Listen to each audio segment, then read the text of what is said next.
الحمد لمن قدر خيرا وخبالا والشكر لمن صور حسنا وجمالا فرد صمد عن صفة الخلق بديع رب أزلي خلق الخلق كمالا الآن كما كان ولم يلق زمانا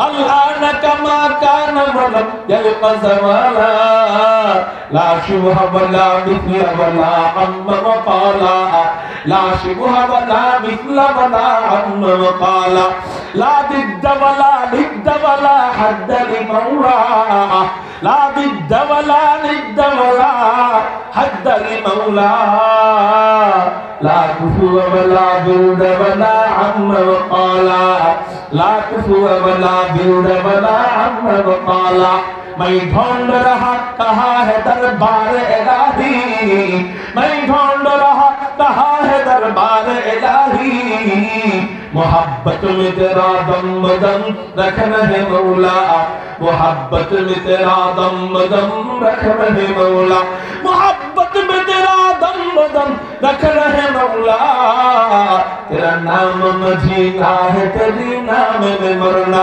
हमें तो दोस्त बना दे हमें तो मस्ती बना दे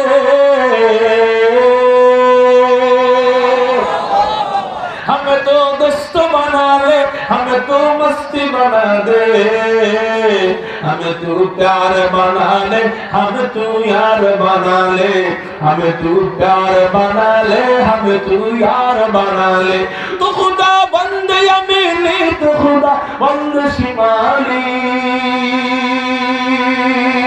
तो खुदा बंद यमीनी तो खुदा बंद शिमाली तू खुदा बंद अराधी तो खुदा बंद समावी तू खुदा बंद अराधी तो खुदा बंद समावी तू खुदा मालिक फिरदौस खुदा खालिक तू ना तू खुदा मालिक फिरदौस खुदा खालिक तू ना तूने फरमान के रहमान तू गुनहगार के गफ्फार तूने फरमान के रहमान तू गुनहगार के गफ्फार अऊज़ु बिल्लाहि मिनश शैतानिर रजीम बिस्मिल्लाहिर रहमानिर रहीम इन्नल्लज़ीना आमनू व अमिलुस सालिहाति कानत लहुम जन्नातुल फिरदौसि नुज़ुला আল্লাহ বলেন নিশ্চয়ই যারা ঈমান এনেছে এবং নেক আমল করেছে এই দুই কাজ যারা করেছে তাদের জন্য পুরস্কার হলো কানাত লাহুম জান্নাতুল ফিরদাউসি নুজুলা তাদেরকে অভ্যর্থনা দেওয়ার জন্য প্রস্তুত রয়েছে জান্নাতুল ফিরদাউস চিৎকার দিয়ে বলেন সুবহানাল্লাহ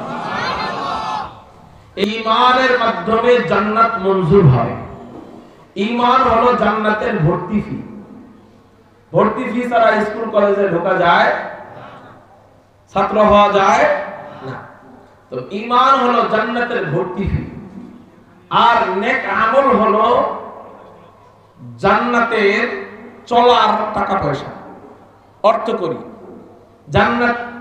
জান্নাতের নাজ নেয়ামত পাওয়ার অর্থ করি জান্নাতের এরিয়া বড় হওয়ার চাবি নেক আমল নেক আমলের মাধ্যমে যার নেক আমল যত বেশি তার জান্নাত তত বড় হবে তার জান্নাতের নেয়ামত তত বেশি হবে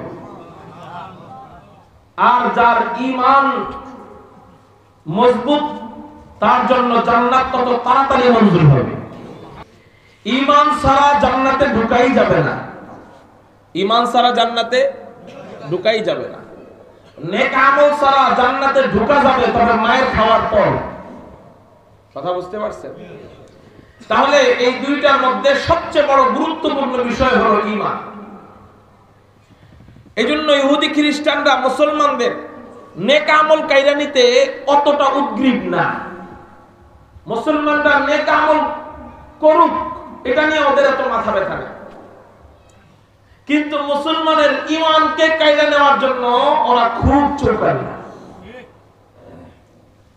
কেউ বলবে না মসজিদে নামাজ পড়বা না বরং কত মডেল মসজিদ লাগে বানায় দিব নাও নামাজ পড়ো কত থানার মসজিদ লাগে জেলার মসজিদ লাগে সব বানায় দিতে রাজি মাদ্রাসা লাগবে দিব, ইবাদতখানা লাগবে দিব, মাহফিলের আয়োজনের জন্য টাকা লাগবে নাও। নেক আমল করার জন্য মুসলমান যাতে নেক আমল করতে না পারে এটা নিয়ে ওদের মাথা ব্যথা। ওদের মাথা ব্যথা হলো মুসলমান যেন ঈমান নিয়ে কবরে যাইতে না পারে। এই জন্য ওরা এক এক সময় এক এক বুলি বাংলাদেশে ছেড়ে দেয়। সরল মনা মুসলমানরা এই বুলিগুলাকে বিশ্বাস করে করে নিজেদের ঈমান গুলাকে বিক্রি করে ফেলে। এই জন্য ঈমানকে ফিতনা ফাসাদের জামানায় হেফাজত করা বড় জরুরি। কারণ ঈমানের অর্থ কি?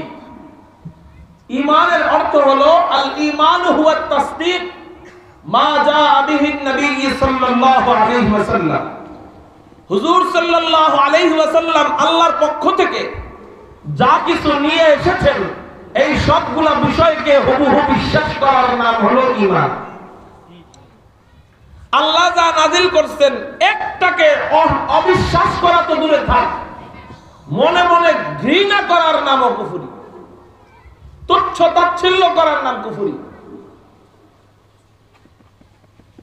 এজন্য ঈমান বড় দামি জিনিস। ঈমান ধ্বংস হয়ে যাবে আল্লাহর কোন একটা বিধানকে অস্বীকার করলে। যেমন নামাজ কোন ব্যক্তি না পড়লে বলেন তো কাফের হবে নাকি মুসলমান থাকবে? জোরে বলেন, বুঝেন নাই? নামাজ না পড়লে কাফের হয়ে যায়? তাহলে তো অনেকের বউ তালাক। কাফের হয়ে গেলে বউ তালাক হয়ে যায় না? অনেকে একটু বেনামাজ এখানে করলেও তো পাওয়া যাবে, তাহলে কাফের আছে না। নামাজ না পড়লেই কাফের না, কিন্তু কেউ নামাজকে অস্বীকার করলে কাফের হয়ে যাবে। বুঝলেন তো ঈমান কোনটা?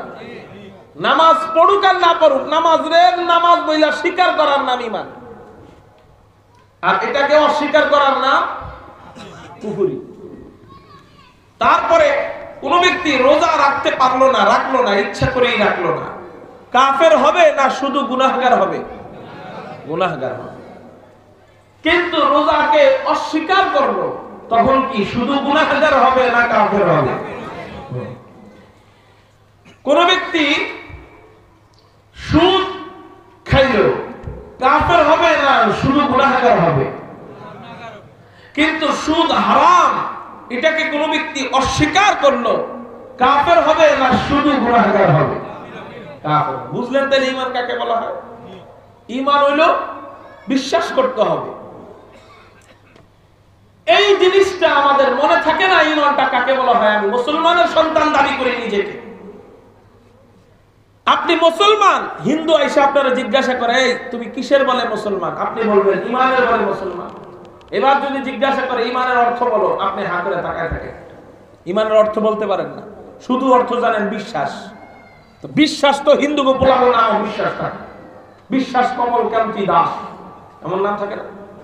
হিন্দু গোপলার নাম তো বিশ্বাস থাকে। শুধু বিশ্বাসের নাম ঈমান? কোন বিশ্বাসের নাম ঈমান? হিন্দুরাও তো বিশ্বাস করে ওদের কোটি কোটি দেবতা আছে, তাহলে ও কি ঈমানদার? কোন বিশ্বাসের নাম ঈমান? আল্লাহ যা নাজিল করছেন নবীর মাধ্যমে সেটাকে বিশ্বাস করার নাম ঈমান। মনে থাকবে নি কথাটা? বলেন ঈমান কাকে বলা হয়? নবীজির মাধ্যমে বলেন আল্লাহ যা নাজিল করেছেন তা হুবহু বিশ্বাস করার নাম ঈমান। মনে থাকবে? একটাকে অবিশ্বাস করার নাম কুফরি।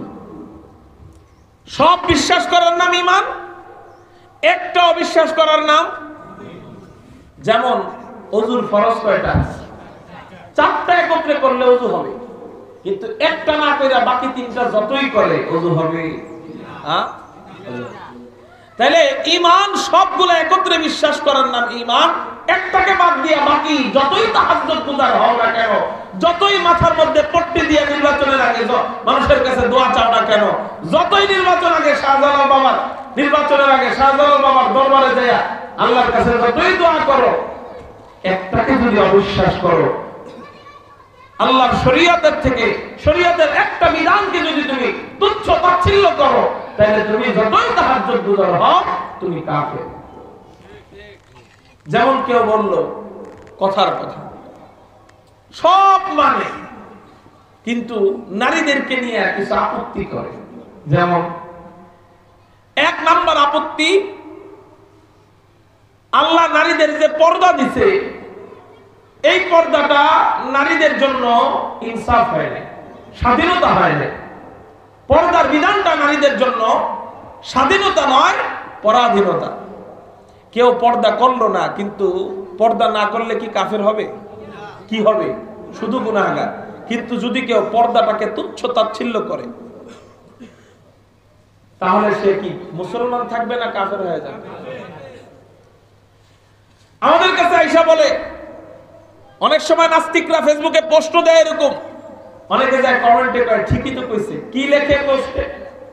লেখে পুরুষরে আল্লাহ পর্দা কর, বোরকা পড়তে কয় নাই, পুরুষরে আল্লাহ বোরকা পড়তে বলে নাই, নারীকে বোরকা পড়তে বললো।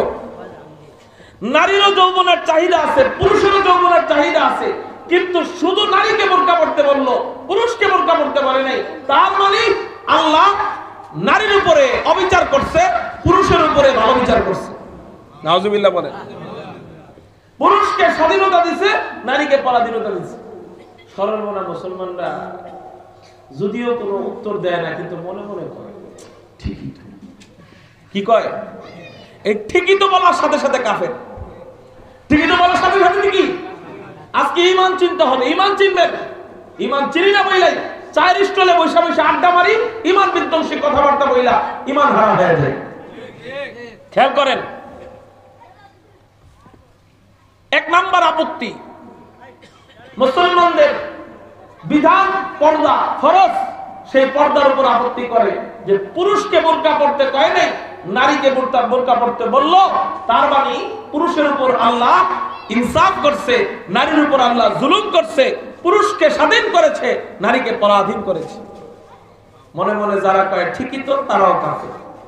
এক, দেখেন ঈমান কেড়ে নেওয়ার জন্য কতগুলা বুলি ওরা নেয়। দুই নাম্বার, আল্লাহ বলছে ওয়াকারনা ফি বুয়ুতিকুন্না, নারীরা ঘরের ভিতরে থাকবে। নারীরা কোথায় থাকবে? এখন নাস্তিক বেঈমানরা বলে মুসলমানের নারীরা ঘরের ভিতরে থাকবে, এটা আল্লাহ বলে দিয়েছে, অতএব পুরুষরা ঘরের বাইরে কাজ করতে পারে, স্বাধীনভাবে কাজ করতে পারে, নারীরা ঘরের ভিতরে থাকে, ঘরবন্দি থাকে। ইসলাম নারীকে স্বাধীনতা দেয় নাই, ইসলাম নারীকে পরাধীনতা দিয়েছে।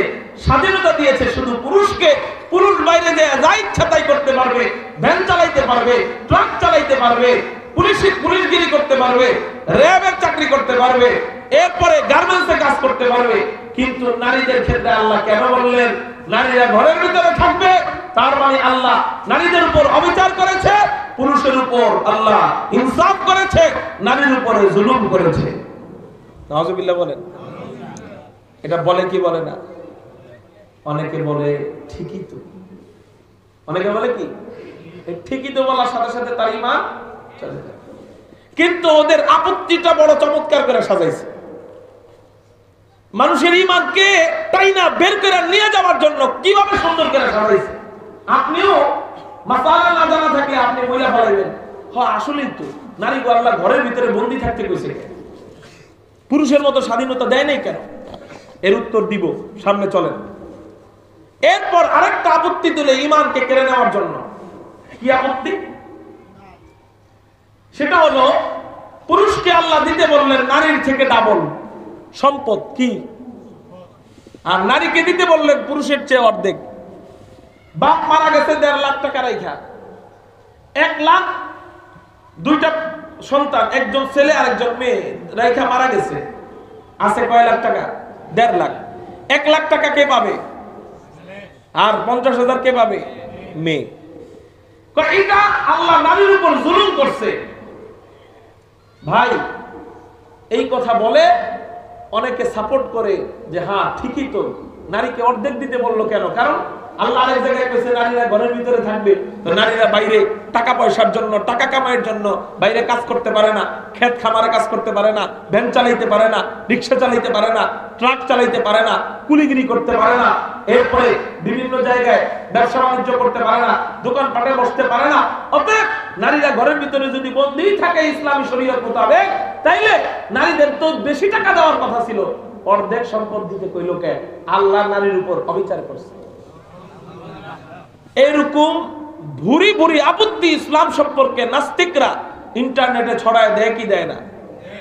এই নাস্তিকরা ছড়ায় দেওয়ার পরে আমরা না জানার কারণে অনেক সময় তাদের কথায় সন্দেহ করে ইসলামের উপরে আপত্তি করি কি করি না?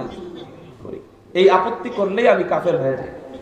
এমন ভুরি ভুরি বহু ঈমান বিধ্বংসী কথা ওরা ছড়ায় দেয়, আমরা ওরা বিশ্বাস করি। এখন শোনেন, ঈমান বিধ্বংসী বহু কথা ছড়ায়। এক নাম্বার আপত্তি, ঈমান কেড়ে নেওয়ার জন্য এক নাম্বার আপত্তি করে কি বলে? নারীরা বোরকা পরে, পুরুষরা বোরকা পরে না কেন? আর পুরুষরা যদি বোরকা না পরে তাহলে নারীরা বোরকা পরে কেন? পুরুষের বোরকা নাই, পুরুষ যেমন স্বাধীন, নারীরও বোরকা থাকতে পারবে না। এই হলো ওদের আপত্তি। আপত্তিটা বড় চমৎকার। এবার আমি উত্তর দিই, শোনেন। বাঘের স্বাধীনতা, কচ্ছপের কাঠের স্বাধীনতা কি এক? হ্যাঁ, এক বোকা কচ্ছপ হাইটে যেতেছে, বোকা বলতেছে কি, আরে কচ্ছপের উপরে একটা শক্ত চারা আসেনি, এই চারাটা নিয়ে কচ্ছপের হাঁটতে কষ্ট হয়, একটু কষ্ট হয়, দ্রুত হাঁটতে পারে না। এবং বোকায় কইতেছে যে আরে আল্লাহর কি ইনসাফ নাই? এটা বাঘ, বাঘের কত শক্তি, তারপরে ওর উপরে আল্লাহ কোনো চারা টারা দেয় নাই, আর ও দুর্বল, ওর উপরে আল্লাহ একটা বিশাল বড় চারা দিয়ে রাখছে, চারার কারণে হাঁটতে পারে না, এই চারাটা আমি ভেঙে দিই। ওর স্বাধীনতার দরকার আছে, ও এখন পরাধীন, ও স্বাধীন হবে। আগে কি হয়েছে জানেন? চারা থাকার কারণে চিলে আইসা ঠোকর দিছে, মুখে ব্যথা পাইছে। কাক আইসা ঠোকর দিছে, মুখে ব্যথা পাইছে। সাপ আইসা ছবল দিছে, ওর নিজে ব্যথা পাইছে, বিষ ভিতরে যায় না। বাঘে আইসা কামড় দিছে, গোল থাকার কারণে মুখের ভিতরে নিতে পারে না। আবার কেউ ওরা এসে ধরতে আসছে, ঠাস করে ভিতরে মুখটা নিয়ে ভিতরে যায় বসে দিছে, হাত পা গুটায়। এটা ওর স্বাধীনতা ছিল না পরাধীনতা?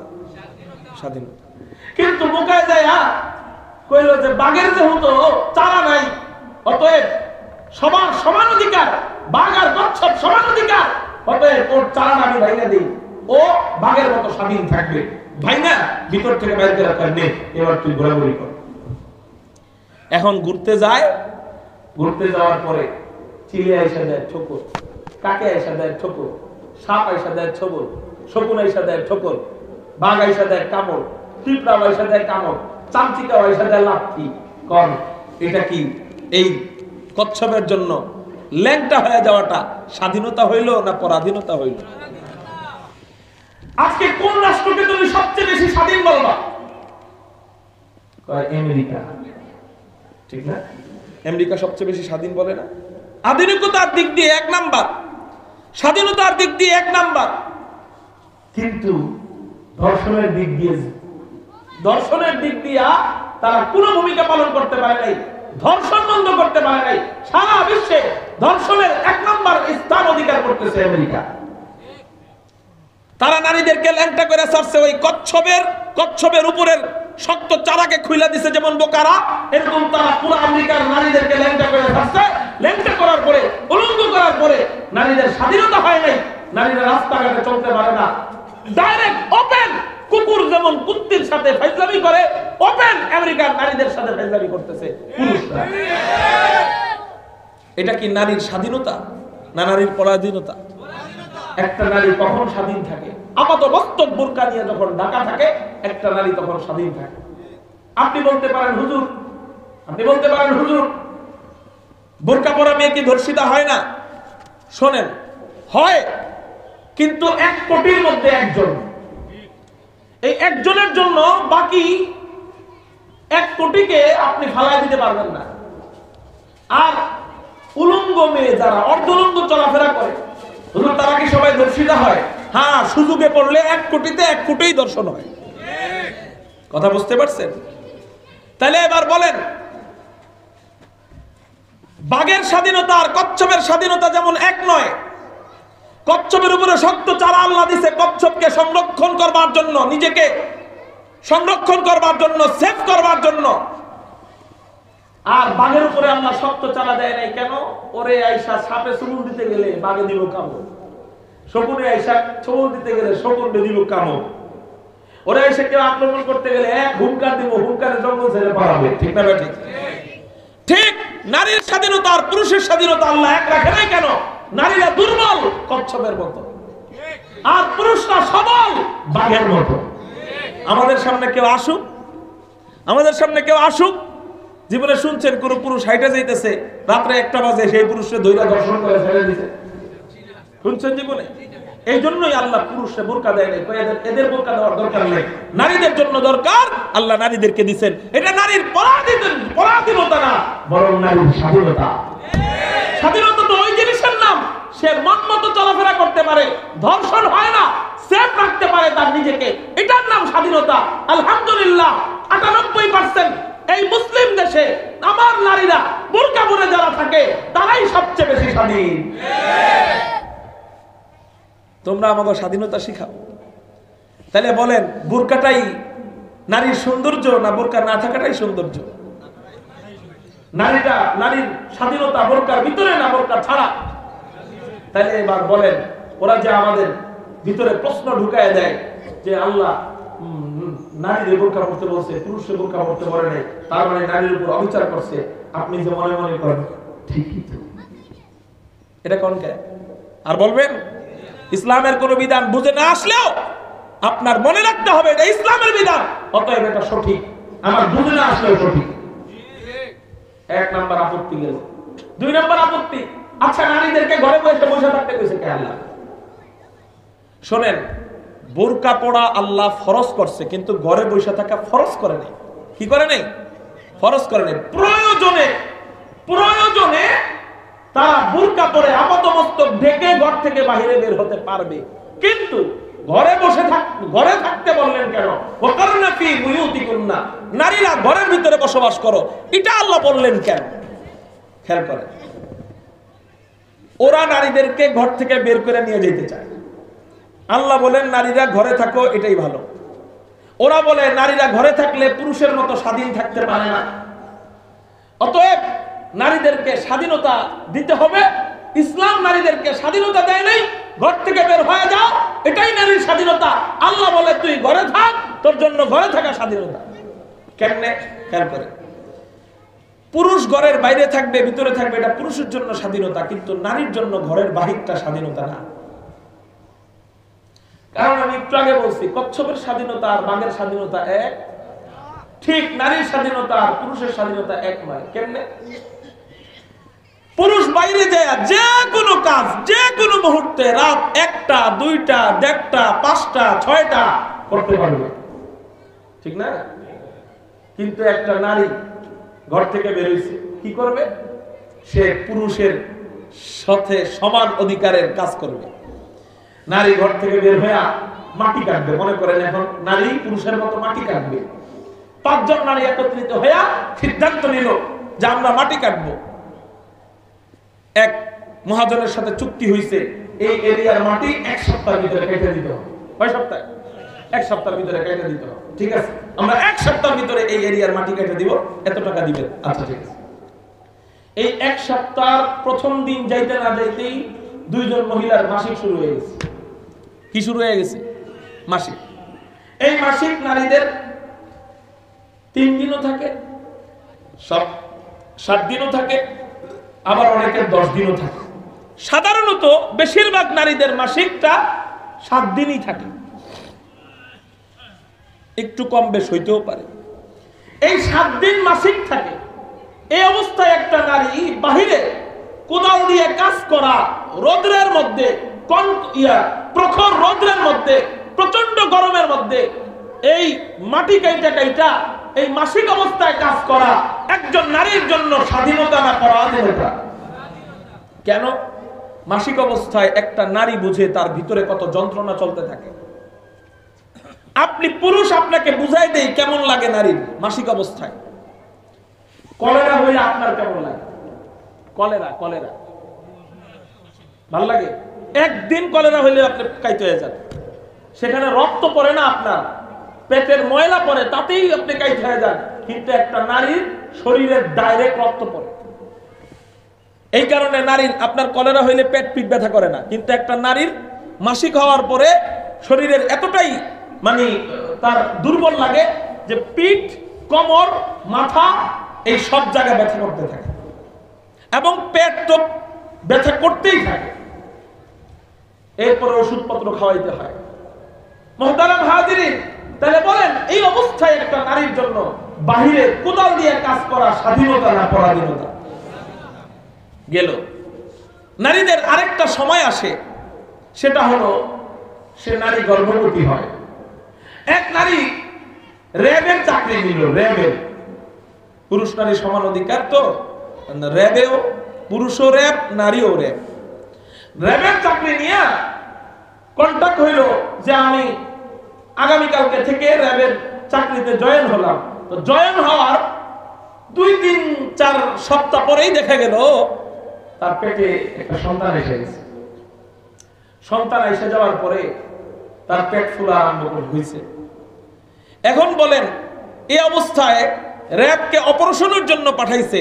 এই নারী প্রথম 4-5 মাস লজ্জায় কাউকে বলবে না, কাউকে বলবে না যে আমার পেটের ভিতরে বাচ্চা, কিন্তু তার মাথা ঘুরায়, তার বমি আসে, তার খারাপ লাগে, শরীর ঝিমঝিম করে, পেট ভার লাগে।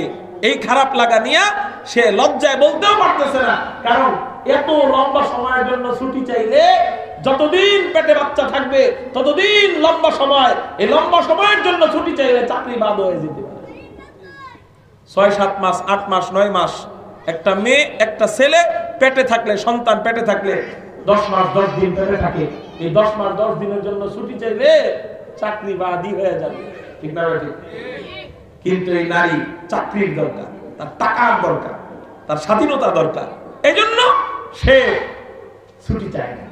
কারণ ছুটি চাইতে গেলে তো চাকরি বাদ, এই জন্য সে এই পেট নিয়ে, এই সন্তান নিয়ে, এই বাচ্চা পেটে নিয়ে, বমি বমি ভাব নিয়ে, মাথা ঘুরানো ভাব নিয়ে গাধার মতো খাইতে যায়।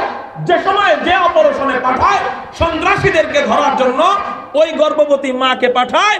বলেন এই গর্ভবতী মাকে এই পেট নিয়ে এই অবস্থায় বাহিরে পাঠানো এবং সন্ত্রাসীকে ধরার জন্য পাঠানো, অ্যারেস্ট করার জন্য পাঠানো, গ্রেফতার করার জন্য পাঠানো, কাউকে সাহায্য করার জন্য পাঠানো, বলেন এটা আমার কোন মায়ের জন্য স্বাধীনতা না পরাধীনতা? আল্লাহ এই জন্যই বলছেন ওই অবস্থায় তুই ঘরে থাক, এটা তোর স্বাধীনতা। কথা বুঝতে পারছেন? ওই অবস্থায় তুই ঘরে থাক, এই অবস্থায় ঘরে থাক, এটা তোর স্বাধীনতা। ওই মাসিক অবস্থায় কোদাল দিয়ে কাজ করবি, এটা তোর পরাধীনতা, স্বাধীনতা নয়। ওই অবস্থায় ঘরে থাক, এটা স্বাধীনতা। এই জন্যই আমি আল্লাহ বলছি আর ওরা আপত্তি করে বলতেছে যে ইসলাম মুসলমান নারীদেরকে ঘরের ভিতরে বন্দী করে রাখে, বাহির হোক এটা চায় না।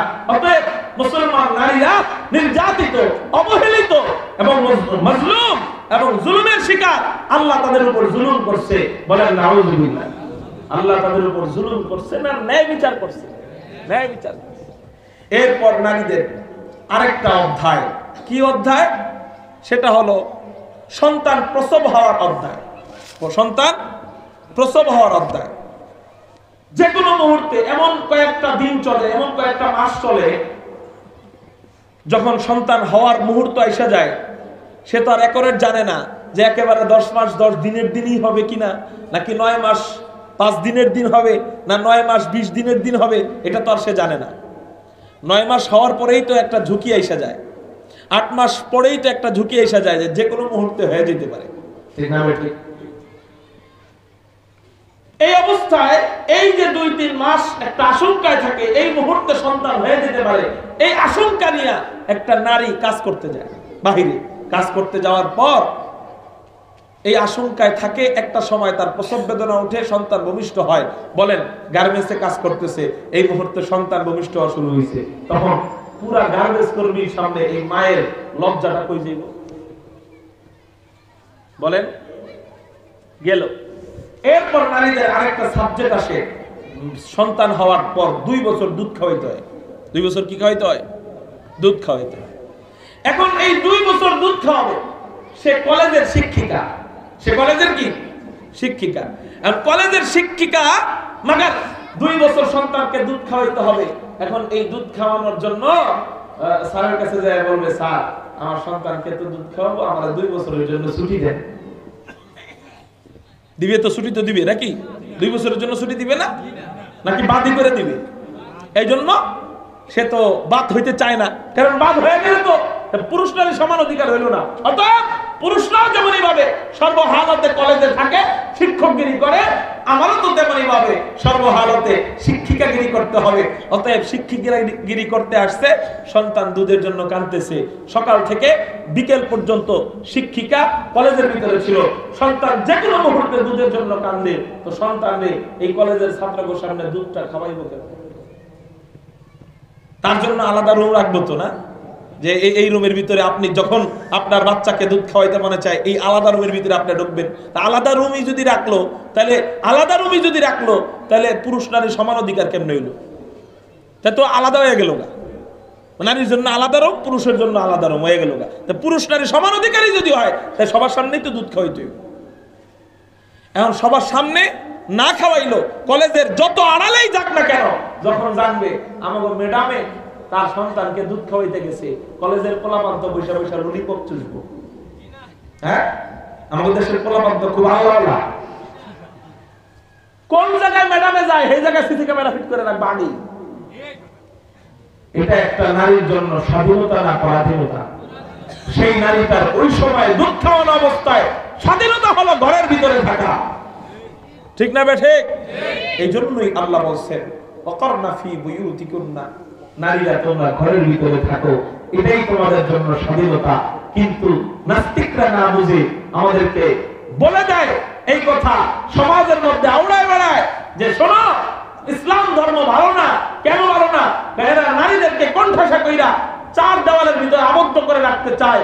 এরা নারীদেরকে ঘর থেকে বের হতে দেয় না। এরা নারীদের দিয়া বাইরে কোনো কাজ করাইতে চায় না। এরা নারীদেরকে দিয়া কোনো সমাজের উন্নতি করাইতে চায় না। অতএব এরা হইল জালেম আর নারীরা হইল মজলুম। এই জালেমরা মজলুমকে মায়া করে না, নারীদেরকে মায়া করে না। এই ধর্ম ভালো না। অতএব মুসলমান ধর্ম তোমরা গ্রহণ করো না। এবং আল্লাহ নারীদের উপর অবিচার করছে এই কথা বলে, আর আমরা মনে মনে বলি ঠিকই তো বলার সাথে সাথে আমরা কি হয়ে যাই? কাফের। এজন্য বলেন আল্লাহ যা করে এটা বান্দার মঙ্গলের জন্য না অমঙ্গলের জন্য? আমার বুঝে আসলেও এটা মঙ্গলের জন্য, আবার বুঝে না আসলেও এটা মঙ্গলের জন্য। 3 নাম্বার কথা, নারীদেরকে অর্ধেক দিতে বলছে, পুরুষদেরকে ডাবল দিতে বললেন কেন? এটা তো হুজুর অন্তত ন্যায় বিচার হয় নাই, এটা তো অন্তত জুলুম হয়েছে। এটা অনেকের আপত্তি থাকতে পারে না, হুজুর এটা কি আল্লাহর জুলুম হয়েছে কিনা? নারীদেরকে অর্ধেক দিতে বললেন, পুরুষকে ডাবল দিতে বললেন। নারীদের বাইরে যায় যদি কাজ না করে তাহলে তো টাকা কামাইতে পারবে না, তাহলে তাদের অর্ধেক থাকবে, পুরুষদের ডাবল থাকবে। এটা কেন? আল্লাহ সমান সমান দিতে বলতেন, তাহলেই তো হইতো। শোনেন, আপনি বুঝেন না দেখা আপনি আপত্তি করেন। হ্যাঁ, প্রশ্ন করা যাইতে পারে, তাই বলে আল্লাহর বিধানকে আপনি তুচ্ছ তাচ্ছিল্য করতে পারেন না। তুচ্ছ তাচ্ছিল্য করবেন, অস্বীকার করবেন তো কাফের হয়ে যাবেন, সাবধান। আপনি প্রশ্ন করতে পারেন যে হুজুর নারীদেরকে আল্লাহ অর্ধেক দিতে বললেন, পুরুষদেরকে ডাবল দিতে বললেন, এটার কারণটা আমাকে বলেন। এই প্রশ্ন আপনি করতে পারেন। শোনেন, এবার উত্তর বলবো। বাপ মারা গেছে 1.5 লাখ টাকা রেখা, 2টা সন্তান, একটা ছেলে আর একটা মেয়ে। 1.5 লাখ টাকা রেখা মারা গেছে, 1 লাখ পাবে কে? মেয়ে পাবে কয় লাখ? 50,000। কথার কথা। বাপ মারা যাওয়ার পরে মায়ের চিকিৎসার ভরণ পোষণ, খানা খাওয়ানোর দায়িত্ব, কাপড় ভাত দেওয়ার দায়িত্ব, থাকা খাওয়ার দায়িত্ব, সবকিছুর দায়িত্ব কার কাঁধে আসে? ছেলের নামে। ছেলে দিয়ে গেছে 1 লাখ। 2-3 মাসে মায়ের পিছনে খরচ করছে 20,000। নিজের জন্য মনে করেন খরচ করছে 20,000। ছেলের বউ আছে, বউর জন্য খরচ করছে 20,000। ছেলের ঘরে 2 জন সন্তান আছে, এদের পড়ালেখার খরচ লাগে, বই লাগে, খাতা লাগে, টিফিনের টাকা লাগে। এদের জন্য 4-5 মাসে খরচ করছে 20-40,000। একজন ছেলেকে 20 দিছে, 40,000। বর্তমান বাজারে 20,000 টাকা কিছুই না। তো চলে গেল 1 লাখ। এবার বোন পাইছিল কত? 50,000। বোনটা মনে করেন বিয়ে হয়নি, ভাইয়ের কাছে আছে। বোনটা যে খাবে, এই খাওয়ার জন্য ভাত, তারপরে মাঝে মাঝে একটু দেখাশোনা, বাপ মরে গেলে কে করবে? ভাই। বিয়ের আগ পর্যন্ত ভাই করবে। ভাই করার পর ওই যে ভাত খাওয়াইছে বোন রে, ভাই কইব এই আমার চালের দাম কিন্তু দিয়ে দিছে, এটা কইব? বোনের 50,000 অমনি থাকবে। বোনকে মা কেউ চালাইতে হইব না, ভাই কেউ চালাইতে হইব না, ভাইগনা ভাইগনি কেউ চালাইতে হবে না, ভাবি কেউ চালাইতে হবে না। তার 50,000 এখনো মুঠ বইয়া আছে, ভাইয়েরটা নাই। এখন বিয়ে হবে বোনের। বিয়ের সময় বিশাল বড় এক খরচ। এই খরচ বোনের কাছে যা টাকা আছে তার চেয়ে অনেক বেশি। এই খরচ কে যোগাবে? ভাই যোগাবে। এবার ভাইয়ের কাছে আগেই 1 লাখ শেষ, বোনের জন্য আরো 2 লাখ ঋণ করছে। এই ঋণের বোঝা নিয়ে চলে কয়েক বছর গেল। বোন যখন বিয়ের চুক্তি হয়, জামাই রেজি গায়ে আমার বোনকে কয় টাকা দিয়ে নিয়ে যাবা, মহারণা কত দিবা? ফকিরনির ঘরের ফকিরনি হইলো বোনকে দিবে 50,000, কথার কথা। তো আগে ছিল 50, এখন দিল মহারণায় 50, হইল কত? 1 লাখ। চলে গেছে পরের বাড়িতে। 1 লাখ টাকা সম্পত্তির মালিক বনে। আর ভাইয়ে আগে তো 1 লাখ যা আসল গেছে, এখন আরো বোনের বিয়ের বিশাল বড় ঋণ ভাইয়ের মাথায়। এবার বোন ওই বাড়িতে যাওয়ার পরে ওই 1 লাখ টাকা দিয়া জামাইরে চালাইতে হবে, শ্বশুরকে চালাইতে হবে, শাশুড়িকে চালাইতে হবে। ওই 1 লাখ টাকা দিয়া নিজের চলতে হবে। তারে চালাইবে কে? তারে চালাইবে কে? বোনরে চালাইবে কে? স্বামী। এরপরে কয়েকদিন পরে, মনে করেন কয়েক বছর পরে শ্বশুর শাশুড়ি মরে গেছে। মরে যাওয়ার পরে তাদের সম্পত্তি থেকে বোর কাছে কিছু আসবে নি? হ্যাঁ, ধরেন আরো আসলো 1 লাখ। বোন এখন 2 লাখ টাকার মালিক। আর ভাই এদিকে ওই 1 লাখ ওই গেছে গায়ে একেবারে, ওই যখন দিয়া বাপ মরে গেছে, ওই মরার 2-3 মাসেই শেষ। আর বোনে এখন 2 লাখ টাকার মালিক। কথা বুঝতে পারছেন? তাহলে এবার বলেন, আল্লাহ নারীকে অর্ধেক দিতে বইলা, পুরুষকে তার ডাবল দিতে বইলা নারীর উপর অবিচার করছে, পুরুষের উপর ইহসান করছে। একেবারে বলে পুরুষের উপরে আল্লাহ ইনসাফ করছে, নারীর উপরেও আল্লাহ ইনসাফ করছে। সুবহানাল্লাহ। এজন্য ইসলামের অনেক বিধান ব্যাখ্যা না শুনলে আমরা বুঝবো না বলে অস্বীকার করব। অস্বীকার করলাম তো কাফের হয়ে গেল। বলেন আজকে থেকে ইসলামের যত বিধান সামনে আসবে, না বুঝলেও আমি মেনে নিব। বলেন ইনশাআল্লাহ। আমানতু বিল্লাহ। বলেন আমানতু বিল্লাহ। 1 নাম্বার ঈমান আনবা, 2 নাম্বার নেক আমল করবা। এই 2 কাজ করবা। আল্লাহ পাক রব্বুল আলামিন বলেন, কানাত লাহুম জান্নাতুল ফিরদাউসি নুজুলা, তাদেরকে অভ্যর্থনা দেওয়ার জন্য প্রস্তুত রয়েছে জান্নাতুল ফিরদাউস। চিৎকার দিয়ে বলেন না সুবহানাল্লাহ। ওই জান্নাতটা কেমন রে ভাই? ওই জান্নাতের নাজ নেয়ামত কেমন? চলেন একটু শুনে আসি। ওই ঈমান এবং নেক আমল নিয়ে যদি জান্নাতে যাইতে পারি, কেমন জান্নাত আল্লাহ আপনাকে আমাকে দিবেন। তিরমিজি শরীফের একটা হাদিস শুনি। হযরত আবু হুরায়রা রাদিয়াল্লাহু তাআলা আনহু নবীজিকে জিজ্ঞাসা করেন, ইয়া রাসূলুল্লাহ, ইয়া হাবিবাল্লাহ, আমরা যে জান্নাতে যাব, এই জান্নাতটা আল্লাহ কি দিয়ে বানাইছেন? নবীজি বলেন, ও আবু হুরায়রা, আমরা যে জান্নাতে যাব, এই জান্নাতটা আল্লাহ বানাইছেন লামিনাতুন মিন ফিদ্দাহ। আল্লাহ জান্নাতের কোন ইট জান্নাতি রূপা দিয়া বানান। ওয়া লামিনাতুন মিন যাহাব। আল্লাহ জান্নাতের কোন ইট জান্নাতি স্বর্ণ দিয়া বানান। চিৎকার দিয়া বলেন না সুবহানাল্লাহ। আল্লাহ জান্নাতের কোন ইট জান্নাতি রূপা দিয়া বানান, আবার জান্নাতের কোন ইট জান্নাতি স্বর্ণ দিয়া বানান। শুধু তাই না জান্নাতের ইটের মশলা আল্লাহ কি দিয়া বানান? বলে জান্নাতের ইটের মশলা আল্লাহ জান্নাতি আতর মিশক আম্বর দিয়া আল্লাহ জান্নাতের ইটের মশলা তৈরি করেন। জান্নাতি আতর মিশক আম্বর দিয়া জান্নাতের ইটের মশলা তৈরি করেন।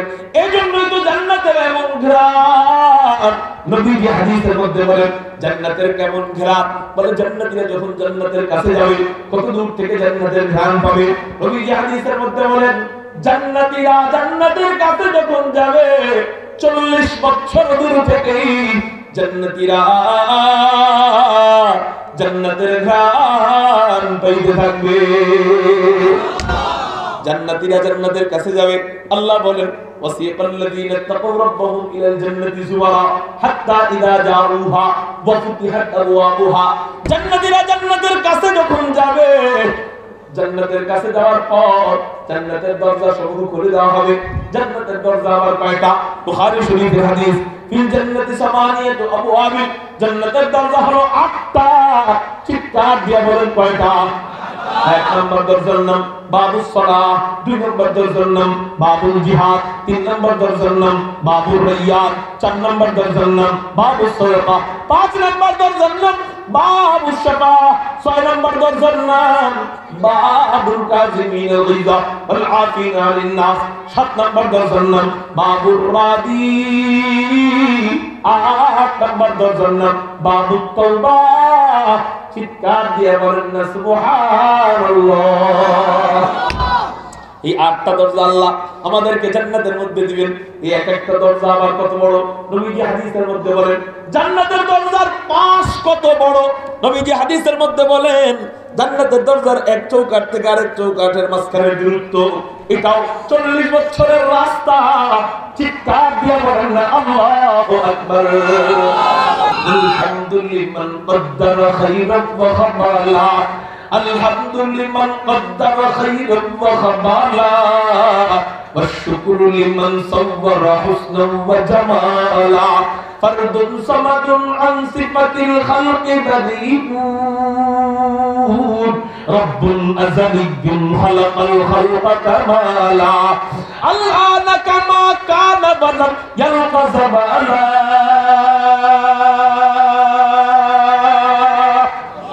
الآن كما كان ولم يلق زمانا، لا شبه ولا مثل ولا عم وقالا، لا شبه ولا مثل ولا عم وقالا، لا ضد ولا ند ولا حد لمولاه، لا ضد ولا ند ولا حد لمولاه، لا كفو ولا ضد ولا عم وقالا، لا كفو ولا ضد ولا عم وقالا। मैं ढूंढ रहा कहाँ है दरबार इलाही, मैं ढूंढ रहा कहाँ है दरबार इलाही, मोहब्बत में तेरा दम दम रखना है मौला, मोहब्बत में तेरा दम दम रखना है मौला, मोहब्बत में तेरा दम दम रखना है मौला, तेरा नाम मदीना है तेरी नाम में मरना, हमें तो दोस्त बना दे, हमें तो मस्ती बना दे,